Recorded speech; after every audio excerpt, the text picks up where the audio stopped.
Hi friends, ನಾನು ವಿನುತಾ. ಇವತ್ತಿನ ದೋಸೆ ಬಂದುಬಿಟ್ಟು ಕ್ರಿಸ್ಪಿಯಾಗಿರುವ ಹೆಸರು ಕಾಳಿನ ದೋಸೆ. ಇದು ಒಂದು ಇನ್ಸ್ಟೆಂಟ್ ದೋಸೆ ಆಗಿದೆ. ತುಂಬ ಕ್ರಿಸ್ಪಿಯಾಗಿರುತ್ತೆ ಮತ್ತು ಕೂಡಲೇ ಮಾಡಿಕೊಂಡು ತಿನ್ನಬೇಕು. ಇಟ್ಟು ತಿಂದರೆ ಚೆನ್ನಾಗಿರೋದಿಲ್ಲ.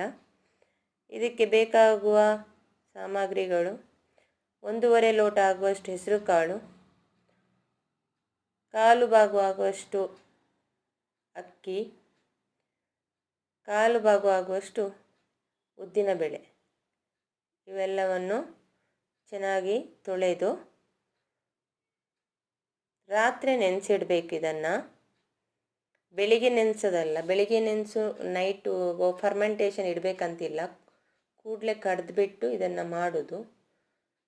ಸೊ ಇದನ್ನು ಸಂಜೆ ಚೆನ್ನಾಗಿ ತೊಳೆದ್ಬಿಟ್ಟು ರಾತ್ರಿ ನೆನೆಸಿ ಬೆಳಿಗ್ಗೆ ಇದನ್ನು ರುಬ್ಬಬೇಕು. ಸೊ ಇವಾಗ ಇದು ತೊಳೆದಾದ್ಮೇಲೆ ಎಲ್ಲ ಒಟ್ಟಿಗೆ ಕ್ಲೀನ್ ವಾಟರ್ ಹಾಕಿ ನೈಟು ನೆನೆಸಿಡಬೇಕು. ಸೊ ಬೆಳಿಗ್ಗೆ ಎದ್ಮೇಲೆ ಇದನ್ನು ಮಿಕ್ಸಿ ಜಾರಿಗೆ ಹಾಕೋಬೇಕು. ಅದಕ್ಕೆ ಖಾರಕ್ಕೆ ನಿಮಗೆ ಬೇಕಾದರೆ ಜಾಸ್ತಿ ಹಾಕೋಬೋದು. ನಾನು ಸ್ವಲ್ಪ ಹಾಕಿದ್ದೀನಿ, 1 ಹಾಕಿದ್ದೀನಿ. ಶುಂಠಿ, ಹಸಿಮೆಣಸಿನ್ಕಾಯಿ, ಜೀರಿಗೆ, ಉಪ್ಪು ಇದನ್ನು ಸೇರಿಸ್ಕೊಂಡ್ಬಿಟ್ಟು ಚೆನ್ನಾಗಿ ರುಬ್ಬಿಟ್ಟು ಒಂದು ಪಾತ್ರೆಗೆ ಹಾಕೋಬೇಡಿ. ನೋಡಿ, ಕನ್ಸಿಸ್ಟೆನ್ಸಿ ಈ ಥರ ಇರಬೇಕು, ದೋಸೆ ಹಿಟ್ಟಾಗೆ. ಸೊ ನಂತರ ಒಂದು ತವ ತಗೊಂಡು ಬಿಸಿ ಆದಮೇಲೆ ಅದಕ್ಕೆ ಎಣ್ಣೆಯಿಂದ ಉಜ್ಜಿದ ಬಟ್ಟೆಯಲ್ಲಿ ತವವನ್ನು ಉಜ್ಕೋಬೇಕು. ಉಜ್ಕೊಂಡಾದ್ಮೇಲೆ ತೆಳ್ಳಗೆ ದೋಸೆನ ಹಾಕೋಬೇಕು. ಮುಚ್ಚಿ ಇಡಬೇಕು.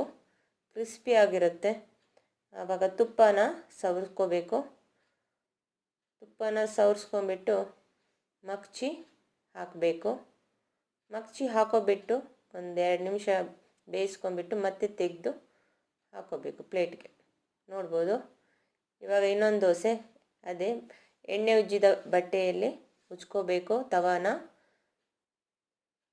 ನಂತರ ದೋಸೆನ ತೆಳ್ಳಗೆ ಹಾಕೋಬೇಕು, ಮುಚ್ಚಿಡಬೇಕು, ತೆಗಿಬೇಕು. ನಂತರ ತುಪ್ಪದನ್ನು ಸವರಬೇಕು. ಕ್ರಿಸ್ಪಿಯಾಗಿರುತ್ತೆ. ಟೇಸ್ಟು ತುಂಬ ಡಿಫ್ರೆಂಟ್ ಆಗಿರುತ್ತೆ. ಆದರೆ ಕೂಡಲೇ ಮಾಡ್ಕೊಂಡು ಮಾತ್ರ ತಿನ್ನಬೇಕು. ಇಟ್ಟು ತಿಂದರೆ ಚೆನ್ನಾಗಿರಲ್ಲ.